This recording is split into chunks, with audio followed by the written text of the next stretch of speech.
নাহিদ ইসলাম, সজীব ভূঁইয়া এবং নাসিরুদ্দিন পাটোয়ারি এরা ইংরেজি বলতে পারে না। এটা নিয়ে আমাদের মধ্যে অনেক হাসাহাসি, আমরা খুব মজা পেয়েছি।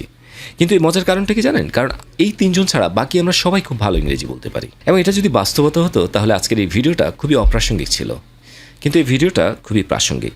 16 বছরের একাডেমি আপনাকে ইংরেজি শেখাতে পারেনি, অথচ আপনি যদি আইএলটিএস প্রোগ্রাম করতে যান, আপনার আইএলটিএসের স্কোর যদি 5-এরও নিচে আসে, এরপরও আপনার কমিউনিকেটিভ ইংলিশ এত প্রাণবন্ত হবে, আপনার অ্যাকসেন্টগুলো এত অ্যাকুরেট হবে যে আপনি অবাক হয়ে যাবেন। এই 16 বছরে যে কাজটা একাডেমি করতে পারেনি, সে কাজটা 6 মাসের একটা টিউশন করে দিয়েছে। কিন্তু এই ডিজাইনটা নিয়ে কেউ মাতামাতি করছে না, বরং তার চেয়ে বেশি মাতামাতি হচ্ছে যে আপনার স্টুডেন্ট নকল করছে কিনা। আপনি নকল করছে কিনা স্টুডেন্ট, তার জন্য আপনি হেলিকপ্টারে করে এক সময় আপনি দাবড়িয়ে বেরিয়েছেন, আর এখন আপনি খুব সিরিয়াসলি স্টুডেন্টদের পিছনে গিয়ে খাতা নিয়ে নিচ্ছেন। নায়ক সাজার জন্য আপনি একজন অ্যাকশন হিরো হয়ে যাচ্ছেন। সো এই কি আপনার শিক্ষা ব্যবস্থাকে তুলে ধরার জন্য এটাই আপনার একমাত্র কাজ? আপনি ক্লাসগুলোকে প্রাণবন্ত করতে পারেননি। আপনার স্কুলের টিচারগুলো কেমন, আপনার স্কুলের টিচারের কোয়ালিটি আপনি ধরতে পারেননি। আপনি স্কুলের টিচারদের কাছে বলছেন যে আমি যদি আপনাদেরকে এই ফ্যাসিলিটি দিই, আপনারা আমাকে কি ফ্যাসিলিটি দেবেন? তারা ফ্যাসিলিটি দিতে পারবে কি না? আপনি দেখুন যে আপনি যেই বেতন স্কেলে টিচারদেরকে নিয়োগ দেন, সেই বেতন স্কেলে আসলে কারা আসে? আজকে স্কুল কলেজের ম্যাক্সিমাম টিচার জীবনে ব্যর্থ হয়ে এই পেশাটাকে বেছে নেয়। সো এই ধরনের একটা শিক্ষা ব্যবস্থা নিয়ে আপনি এগিয়ে যাচ্ছেন এবং আপনি স্টুডেন্টদের পেছনে পেছনে ঘুরছেন যে তারা নকল করছে কিনা। আজকে ব্যাপারটা এমন হয়ে গেছে না যে আপনি তাদেরকে না পড়িয়ে তাদের পরীক্ষা নিচ্ছেন, এবং এই না পড়িয়ে পরীক্ষা নেওয়ার ফল হচ্ছে এই নকল। একটা স্টুডেন্ট যদি খুব ভালো পড়ালেখা করে এবং সে যদি খুবই ভালো মানের স্টুডেন্ট হয়, সে কেন নকল করবে? আপনি তাকে লাখ টাকা দিলেও তো সে নকল করবে না, কারণ সে তখন নকল করে সে পরীক্ষা কাভার দিতে পারবে না, কারণ তার ভেতর থেকে যেটা আসছে সেটা লিখতে লিখতেই তো তার ফুল অ্যান্সার হয়ে যাচ্ছে। নকল করার জন্য তো তাকে আলাদা প্রিপারেশন নিতে হচ্ছে, একটা চিরকুটের দিকে তাকাতে হচ্ছে, লিখতে হচ্ছে, আবার টিচার দেখছে কিনা। এই যে তার টোটাল এত আশঙ্কার মধ্যে দিয়ে সে লিখছে, সে তো না পারতে লিখছে ভাই। সো আপনি তাকে এই অবস্থায় কেন ফেললেন? আপনি তার ক্লাসগুলোকে কেন ইন্টারেক্টিভ করলেন না? কেন সে ক্লাসে মনোযোগী নয়? কেন তার পরীক্ষার 100/100 অ্যান্সারটা সে তার একাডেমিক কেরিয়ারে অ্যাচিভ করতে পারেনি? কেন আজকে তাকে পরীক্ষার হলে নকল করতে হচ্ছে? এই জায়গাগুলো নিয়ে কেন আপনারা চিন্তা করছেন না? আপনি ক্লাসে যদি ঢোকেন, আপনি যদি টিচারদের কোয়ালিটি দেখেন, এক একজন টিচার সিরিয়াসলি তারা আসলে এই টিচিং পেশাটাকে তারা ওন করছে কিনা, এটা একটা বড় প্রশ্ন।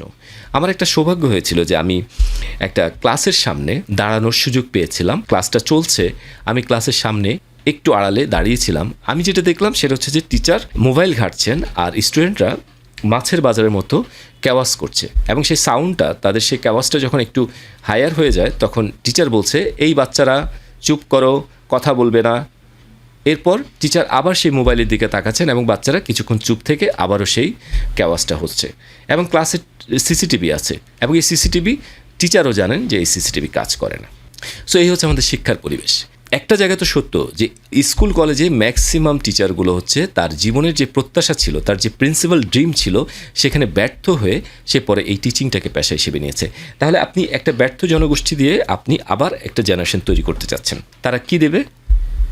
আপনি যদি স্যালারি স্কেলটাকে যদি আপনি হাই করেন, তাহলে আপনার এখানে সেই যোগ্যতা সম্পন্ন মানুষগুলোই প্রিন্সিপাল পেশা হিসেবে শিক্ষকতাটাকে নিত, কিন্তু আপনি সেটা করেননি। এবং শিক্ষা খাতে এত অবহেলা যে এখানে টিচাররা যদি তাদের ন্যায্য অধিকারের জন্য আন্দোলন করতে যায়, সেখানে গত যেই 17 বছরের সরকার ছিল সেখানে মরিচ পানি ছিটিয়েছে, আরও অনেকগুলো ইস্যু হয়েছে সেখানে। সো এই হচ্ছে আমাদের শিক্ষা নিয়ে আমাদের কনসেপ্ট, শিক্ষা নিয়ে আমাদের রাষ্ট্রীয় কর্মযজ্ঞ। এবং এই শিক্ষার ইনফ্রাস্ট্রাকচারে আমরা আবার এটার মান খুঁজতে যাই। এটার মান কেমন হবে? মান এভাবে আসে না, তো এভাবে মান আসবে না। এবার আসুন শিক্ষকের মন মানসিকতা নিয়ে। আপনি যখন ইনকম্পিটেন্ট শিক্ষক নিয়োগ দিবেন, যে সিরিয়াসলি টিচিং প্রফেশনটাকে বুঝে না, হ্যাঁ, কিন্তু সে তার যেই মোটামুটি পড়ালেখা করেছে সেটাকে সে একটু পারমুটেশন কম্বিনেশন করে সে মনে করছে যে এটাকে একটু নাড়াচাড়া করলেই শেখানো যাবে। বাট শেখানো জিনিসটা এমন তো নয়। শেখানো জিনিসটা তো এটার একটা প্রসেস আছে, তাই না? এই প্রসেসটা শুধু আপনি অ্যাপয়েন্ট হয়ে অনেকগুলো ট্রেনিং করবেন সেখানে অ্যাচিভ হবে না, বরং আপনি আপনার জীবনে যে টিচারদেরকে দেখেছেন, আপনি যদি ভালো স্টুডেন্ট হন, সেই টিচারদের ক্যারেক্টারগুলো আপনার ভিতরে চলে আসবে। আপনি সেই জায়গাগুলো আবার রিটার্ন করবেন আপনার স্টুডেন্টকে। সো একটা টিচার কিন্তু স্টুডেন্ট অবস্থায় টিচার হওয়ার সেই প্রক্রিয়াটা শুরু হয়। এখন যেখানে আপনার স্টুডেন্টশিপটাই তার খুব বেশি মনোযোগী ছিল না, সেই মানুষগুলোকে আপনি টিচার হিসেবে নিয়োগ দিচ্ছেন। একটা ঘটনা বলি, আমার পরিচিত একটা ছেলে, একেবারে নিম্ন মধ্যবিত্ত একটা ছেলে, পড়ালেখায় সে মোটামুটি মানের। তো তার সাথে তার টিচারের দেখা হলো। আমি একটু দূরে দাঁড়িয়ে আছি, টিচার তাকে বলছে, কিরে পাশ করবি? একেবারে তাচ্ছিল্যের সাথে, কিরে পাশ করবি, পরীক্ষা কেমন হয়েছে? মানে আমি হয়তো আপনাকে বোঝাতে পারছি না জিনিসটা কতটা তাচ্ছিল্য ছিল, কতটা ডমিনেটিং ছিল। সো যেখানে একটা টিচারের কথায় একটা ছেলে যদি 3 ঘন্টা পড়াশোনা করে, টিচারের কথায় সেই 3 ঘন্টাটা চলে যাবে 6 ঘন্টায়। ইন্সপিরেশন পাবে টিচারের কাছ থেকে। এবার আসলে ক্লাসরুমের কথা, যে ক্লাসরুমে আসলে কি হচ্ছে? ক্লাসরুমে তো ক্লাস হচ্ছে না। একটা ক্লাস, মানসম্মত একটা ক্লাস এমন হবে যেখানে স্টুডেন্ট ক্লাস থেকে বের হয়ে, অর্থাৎ তার মনোজগৎটা ক্লাস থেকে বের হয়ে সারা বিশ্বে ছড়িয়ে পড়বে। একজন টিচার হৈমন্তী পড়াচ্ছেন, কিন্তু হৈমন্তী পড়াতে পড়াতে তিনি জন কিটসের কাছে চলে যাবেন। হৈমন্তী পড়াতে পড়াতে তিনি বিশ্বের বিভিন্ন ফিলোসফার, বিভিন্ন লিটারেচারের কাছে যাবেন। এবং সেই নামগুলো যখন তিনি বলবেন, তখন স্টুডেন্টরা ডেফিনেটলি তাদের ভিতরে একটা কোয়েস্ট তৈরি হবে, তাই না?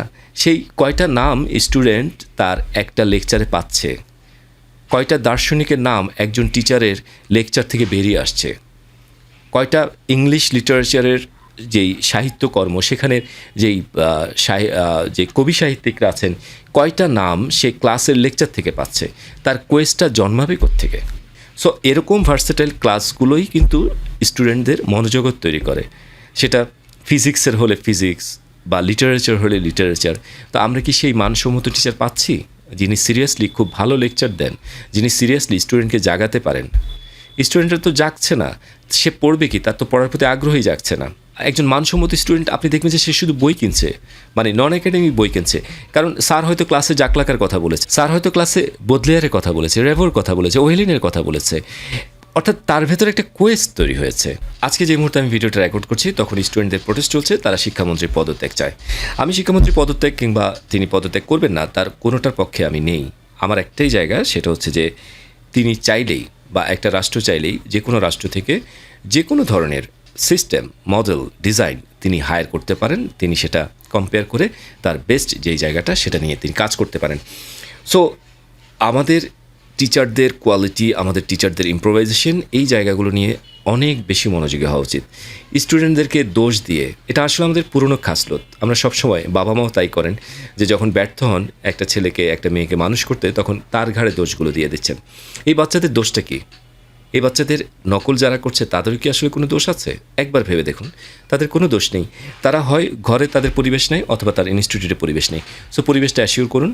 এবং এই পরিবেশ অ্যাসিওর করার জায়গায় আমরা যখন এনভায়রনমেন্ট নিয়ে কথা বলি, তখন আমাদের সেই পুরনো সময়ে আমাদের গার্ডিয়ানরা একটা উদাহরণ দিত, ওই কৃষকের ছেলে ঢাকা ইউনিভার্সিটিতে ভর্তি হতে পেরেছে, আর তোমাদের জন্য এনভায়রনমেন্ট লাগে না। ভাই, ওগুলো এক্সেপশনগুলো কেন আসে, কীভাবে আসে, কাজী নজরুল ইসলাম কীভাবে জন্ম হয়েছে, একজন কাজী নজরুল কীভাবে তৈরি হয়েছে, এই জায়গাটা আপনি গবেষণা করে বের করতে পারবেন না। এই জায়গাগুলোকে আপনি এক্সেপশনাল হিসেবে রাখুন। আপনার এনভায়রনমেন্ট দরকার, এবং এনভায়রনমেন্টটা এমন জিনিস যে আপনার পকেটে যখন 500 টাকা থাকে তখন আপনার কেমন লাগে, আপনার পকেটে যখন 5000 টাকা থাকে তখন কেমন লাগে, আপনার পকেটে যখন 5 লাখ টাকা থাকে তখন কেমন লাগে। এটাই হচ্ছে এনভায়রনমেন্ট। সো এনভায়রনমেন্টটা অবশ্যই দরকার, এবং এই স্টুডেন্টদের উপরে দোষ না চাপিয়ে এলিগেশনগুলো আমাদের নিজেদের নিতে হবে, যে আমরা তাদেরকে পরিবেশ দিতে পারছি না বলেই তারা নকলের প্রবণতায় ঝুঁকে পড়ছে।